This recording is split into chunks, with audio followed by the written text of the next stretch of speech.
Tengan todos muy buenos días. Nosotros somos el grupo 11 de la materia de tendencias e innovación a la contaduría pública y nuestro grupo está conformado por Bonilla Orellano, Milagro Elizabeth, Linares Hernández, Steven Enrique, López López, Yanira Elizabeth, mi persona, Mendoza López, Catherine Stephanie, Mulato Bonilla, Zulma Vanessa, Rodríguez de Merino, Lucía Guadalupe.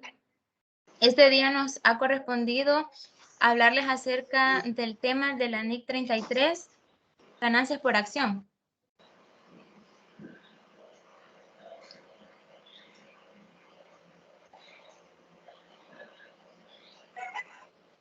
Continuando con el tema.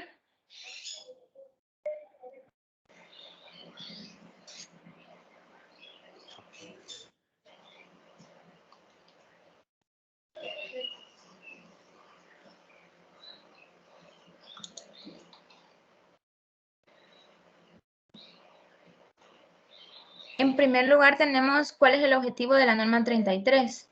Es establecer los principios para la determinación y presentación de la cifra de las ganancias por acción de las entidades, cuyo efecto será el de manejar la comparación de los rendimientos entre diferentes entidades en el mismo periodo, así como entre diferentes periodos para la misma entidad.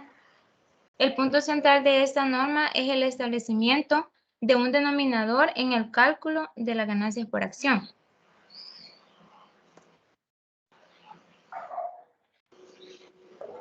Alcance y definiciones de la NIC 33. Esta norma debe aplicarse a los estados financieros separados o individuales de una entidad y a los estados financieros consolidados de un grupo con una controladora. Dentro de los estados financieros separados e individuales de una entidad están aquellas acciones ordinarias o acciones ordinarias potenciales que se negocien en un mercado público, ya sea una bolsa de valores nacional o extranjera, o un mercado no organizado, incluyendo aquellos mercados locales y regionales, y también aquellas acciones que se registre en proceso sus estados financieros en una comisión de valores u otra organización. En esta norma se utilizan los siguientes términos con su respectivo significado. En primer lugar tenemos una acción ordinaria. Una acción ordinaria es un instrumento de patrimonio que está subordinado a todas las demás clases de instrumentos de patrimonio. Seguido tenemos una acción ordinaria potencial. Esta acción es un instrumento financiero u otro contrato que pueda dar derecho al sostenedor a recibir acciones ordinarias. También tenemos otro término usado en esta norma, que serían las opciones de venta sobre acciones ordinarias. Estas son contratos que otorgan a su poseedor el derecho a vender acciones ordinarias por un precio determinado durante un periodo fijado. Acuerdo condicionado de emisión de acciones. Este es un acuerdo en el cual se emiten acciones que dependen del cumplimiento de ciertas condiciones predeterminadas. También podemos encontrar en esta norma términos como opciones certificados para compra de acciones y acciones ordinarias de emisión condicionada. Estas acciones condicionadas son acciones ordinarias que se emiten a cambio de un desembolso en efectivo, ya sea pequeño o nulo de otra aportación, siempre y cuando se satisfagan las condiciones predeterminadas en un acuerdo condicionado de emisión de acciones. Otro término importante dentro de esta norma también es la dilución. ¿Qué significa la dilución? Es la reducción en las ganancias por acción o el aumento en las pérdidas por acción. Y eso resulta de asumir que en los instrumentos convertibles que se van a convertir y las acciones o certificados para compra de acciones llamados warrants van a ser ejercitados o que se emitirán en acciones ordinarias si se cumplen las condiciones previstas. Continuando con el tema, también tenemos la medición de las ganancias por acción.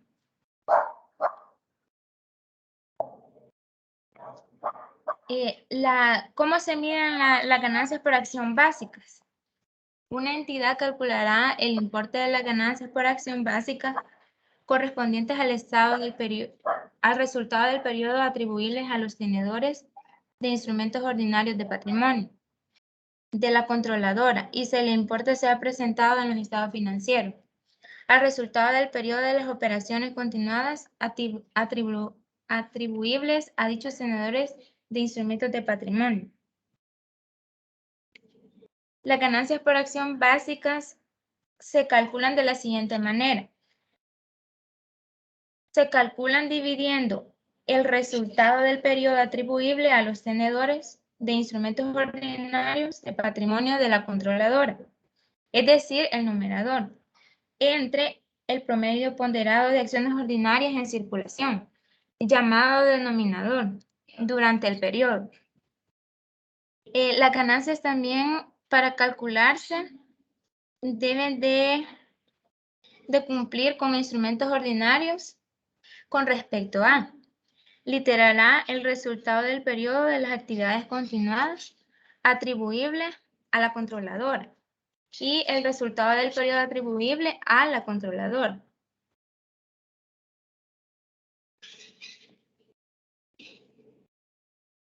También tenemos las ganancias por acción diluidas. La entidad va a calcular estas ganancias por acción diluida para el resultado del periodo atribuible a los tenedores de instrumentos ordinarios de patrimonio de la controladora. Y en su caso, el resultado del periodo de las actividades continuadas atribuible a dichos tenedores de instrumentos de patrimonio. ¿Cómo se calculan las ganancias por acción diluidas? Para calcular las ganancias por acción diluidas, la entidad supondrá que se ejercitan las opciones y certificados para compra de acciones con efectos dilusivos de la entidad y el promedio ponderado del número de acciones en circulación por todos los efectos dilusivos inherentes a las acciones ordinarias potenciales.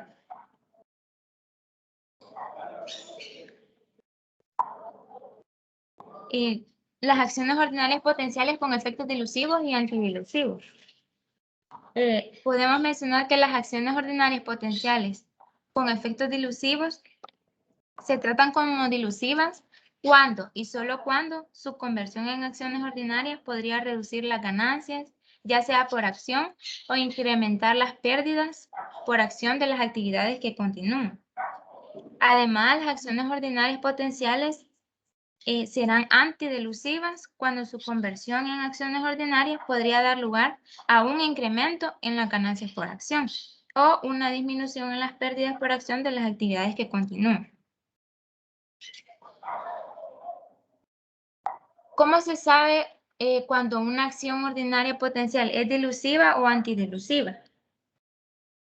Para determinar si las acciones ordinarias potenciales son dilusivas o antidilusivas, cada emisión o cada serie de acciones ordinarias potenciales se considerará por la entidad independiente del resto.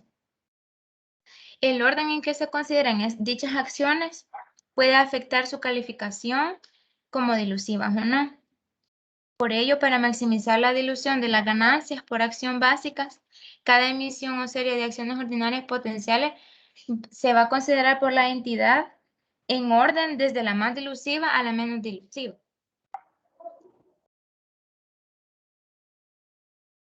¿Cuándo se van a presentar las ganancias por acción? Las cifras de las ganancias por acción, la empresa debe presentarlas tanto en su versión básica como diluida. Y eso se va a presentar en el cuerpo principal del estado de resultados para cada clase de acción ordinaria, ya sea que tengan diferentes derechos en lo que se refiere al reparto de la ganancia neta del periodo. También la empresa debe presentar estas cifras de ganancias por acción, incluso si los importes a las ganancias fueran negativos, es decir, cuando hayan pérdidas, con el mismo detalle para todos los periodos sobre los que se presente la información financiera. ¿Cuál es la información que yo debo revelar en las ganancias por acción dentro de mi entidad? En primer lugar, tenemos el importe en el número de las ganancias. En segundo lugar, tenemos el promedio ponderado de las acciones ordinarias, además de los instrumentos que podrían diluir las ganancias por acción. Y debe también contener dicha información la descripción de las transacciones con acciones ordinarias o con las ordinarias potenciales. La fecha de vigencia de la NIC 33, ganancia por acción, se debe de aplicar para los periodos anuales que comiencen a partir del 1 de enero de 2005. También es recomendable que la entidad o la empresa aplique dicha norma de forma anticipada, ya que si alguna entidad aplica esa norma para un periodo que comenzase antes del 1 de enero de 2005, tiene que indicar este hecho. Continuando con el tema, los dejo con mi compañera Lucía para tener más conocimiento acerca de la contabilización de las ganancias por acción.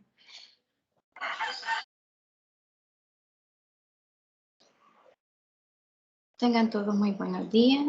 Como ya lo decía mi compañera, mi nombre es Lucía Rodríguez. Vamos a seguir hablando acerca de la NIC 33, que son las ganancias por acciones. La NIC 33 es un factor de indicador, por lo tanto necesitamos una fórmula. Y acá tenemos nuestra fórmula para el cálculo de nuestra ganancia por acción. Y se nos dice que es la utilidad neta menos los dividendos preferentes entre el promedio ponderado de acciones ordinarias en circulación. Recordemos que una acción en circulación es aquella acción que está suscrita y pagada en poder de los inversionistas. ¿Cómo obtenemos nuestro promedio ponderado? Vamos a tomar las acciones ordinarias que están en circulación al principio del periodo, es decir, las acciones que son antiguas, las de los socios antiguos. Luego vamos a restar todos los retiros que se hicieron de los accionistas en el periodo que estamos realizando el cálculo. Por ejemplo, si nosotros estamos viendo el año 2020, vamos a tomar las acciones al 1 de enero de 2020 y aquellas que se retiraron en este mismo periodo. También vamos a tomar en cuenta las acciones emitidas en el transcurso del mismo. Y acá tenemos los datos para nuestro ejercicio. Se nos dice que la empresa Tendencias SASB nos presenta la siguiente información y requiere que nosotros obtengamos cuál ha sido la ganancia por acción. Tenemos la utilidad neta de 1 millón. Las acciones al 1 de enero del 2020 fueron 90,000. Tenemos un aumento de capital el 25 de julio por 2,000 acciones. Un segundo aumento el 9 de agosto por 2,000 acciones. Y acá se nos dice que solo está pagado el 50%. También tenemos unas emisiones gratuitas que fueron 3,000. Ahora vamos a ver cuántos días debemos de tomar para sacar el promedio ponderado de estas acciones. Vamos a tomar los meses de 30 días. Así que comenzando con las emisiones originales, que fueron 90,000 acciones, estas circularon durante todo el periodo, es decir, 360 días. Luego tenemos el primer aumento, que fueron por 2,000 acciones, que si recordamos, nos dice que fue el 25 de julio. Entonces tenemos 5 días de julio más 5 meses, que son 150 días. Luego está el segundo aumento de capital, que va desde el 21 de agosto, más los 4 meses, que son 120 días. Y recordemos que solo la mitad del capital se nos ha pagado. Y por último tenemos las emisiones gratuitas o la capitalización de ganancia, es decir, la distribución de las utilidades entre los socios existentes, ya que la norma considera apropiado que esas se pueden añadir al promedio ponderado. Acá tenemos ya nuestro resumen, nuestro cuadro. Y como podemos ver, en el número de acciones está tal cual se nos ha dado en el ejercicio. La diferencia la encontramos en las acciones en circulación en el segundo aumento, ya que se nos decía que solo estaba pagado el 50%. Por lo tanto, solo ponemos 1000 acciones y nos da un total de 96,000. Luego en la siguiente columna tenemos los días en circulación, que son los que acabamos de obtener. Ahora, para sacar el factor de actualización, tomamos los días en circulación y los dividimos entre 300 días, que son los del año.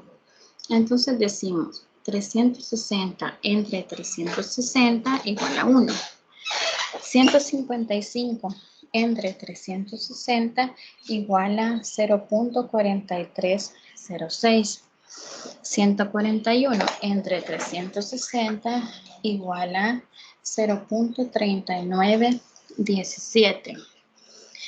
Y las emisiones gratuitas que tienen 360 días entre 360 igual a 1, nos da 3000. Ahora nuestro promedio ponderado, para obtenerlo debemos de tomar el número de acciones en circulación por el factor que hemos encontrado. 90,000 por 1, 90,000. Y así vamos multiplicando sucesivamente. En total tenemos un promedio ponderado de acciones de 94,253. Ahora sí, ya tenemos todos los datos para obtener nuestra ganancia por acción. Recordemos la fórmula. Nos decía que era la utilidad neta menos los dividendos preferentes, pero en este caso no tenemos. Entonces decimos la utilidad, que es de 1,000,000, entre el promedio ponderado de las acciones en circulación, que son 94,253, y eso nos da un resultado de 10.61. Es decir, que esta sería nuestra ganancia por acción.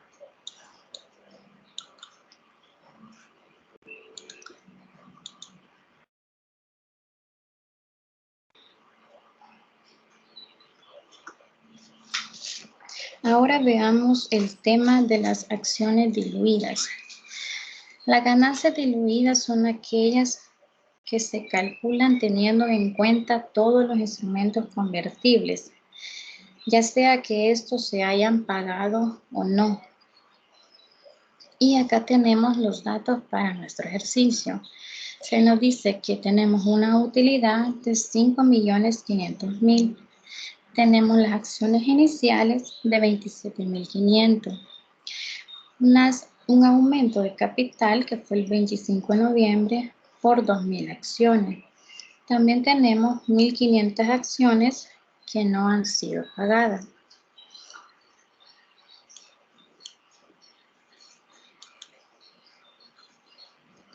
Y acá podemos ver nuestro cuadro de resumen, las acciones iniciales 27,500 más el aumento de capital, que son 2,000, el total 29,500. Y acá sí incluimos las acciones que no han sido pagadas, que son 1,500, con un total de 31,000 acciones.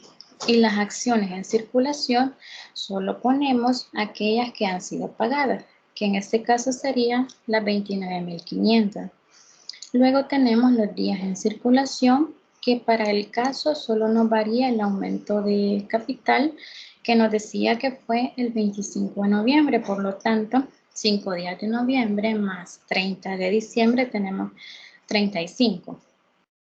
Y sacamos nuestro factor de actualización. Entonces decimos 360 entre 360 igual a 1.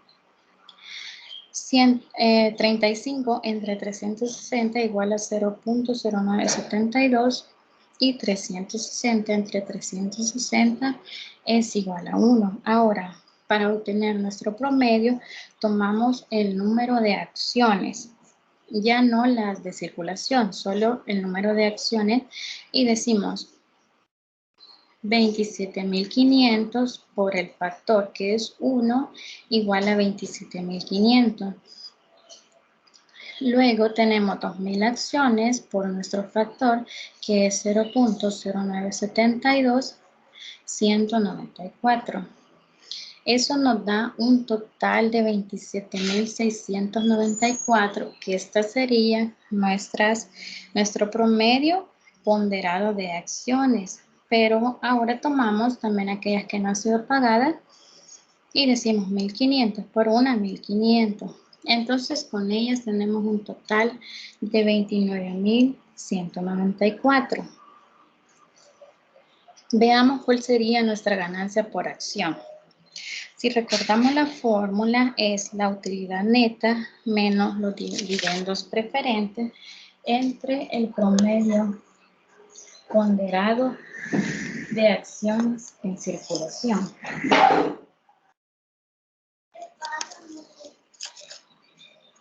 Entonces decimos, la utilidad que fueron 5.500.000 entre 27.694, que sería nuestro promedio de acciones ponderadas, tenemos un resultado de 198.60.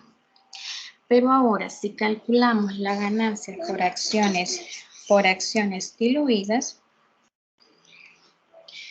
tenemos los 5.500.000 entre, aquí sí vamos a incluir todas las acciones, las pagadas y las no pagadas. Entonces decimos 5.500.000 entre 29.194 y nos da un total de 188.39. Como podemos observar, este dato es menor. ¿Y por qué? Porque por eso es diluida, ¿verdad? Porque disminuye o porque nos resta. Entonces ahí podemos notar cuál ha sido la diferencia. Entonces, básicamente podemos decir que este cálculo nos ayuda a conocer cuánto sería la ganancia que va a obtener cada accionista por el número de sus acciones. Y con eso concluimos nuestra presentación. Les agradecemos su atención prestada de nuestro grupo número 11 de la materia de tendencias e innovación a la contaduría pública. Muchas gracias.